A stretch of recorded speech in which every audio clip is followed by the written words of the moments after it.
Bonjour à tous et bienvenue dans cette web série de l'été dans laquelle je partage avec vous des conseils simples et pratiques pour bien préparer vos prises de parole de la rentrée. Aujourd'hui, j'aimerais aborder la question du storytelling. Qui n'a pas entendu cette expression, ce mot, le storytelling, raconter des histoires?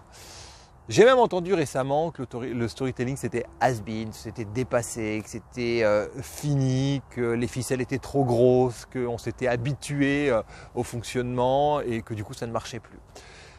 Eh bien je ne crois pas du tout que ce soit la réalité. Parce que depuis quand racontons-nous des histoires?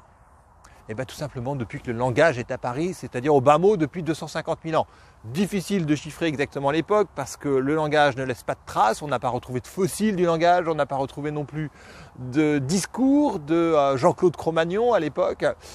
Et donc nous avons une vague idée de l'apparition du langage. Mais depuis que l'homme sait prendre la parole, il raconte des histoires. La transmission orale a toujours été quelque chose qui a occupé l'humanité bien davantage que la transmission écrite, puisque l'écriture elle est apparue il y a environ 5000 ans. Donc je ne crois pas du tout que le storytelling se soit fini. Je crois même qu'il serait temps de s'y mettre. Parce que qui d'entre vous raconte des histoires en réunion? Qui ose raconter des histoires en réunion? Souvent, moi, les arguments qui me sont avancés, c'est que ça va intéresser qui? Ça fait pas sérieux, ça n'a aucun rapport avec le sujet.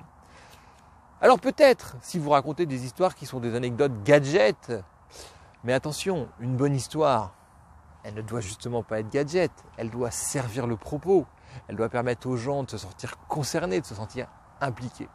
J'aimerais prendre le témoignage de ce chercheur qui a levé des fonds il y a quelques temps à Barcelone. Il travaille dans un laboratoire et il était en compétition avec d'autres chercheurs qui cherchaient à ce moment-là à lever des fonds. On parle de 4,5 millions d'euros, donc c'était quand même une somme rondelette.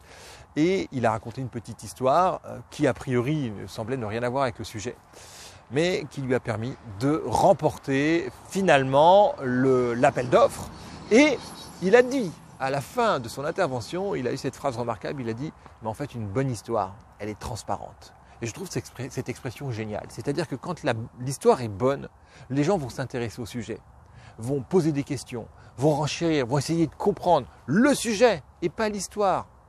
Donc l'histoire, elle est là que pour mettre en valeur une idée.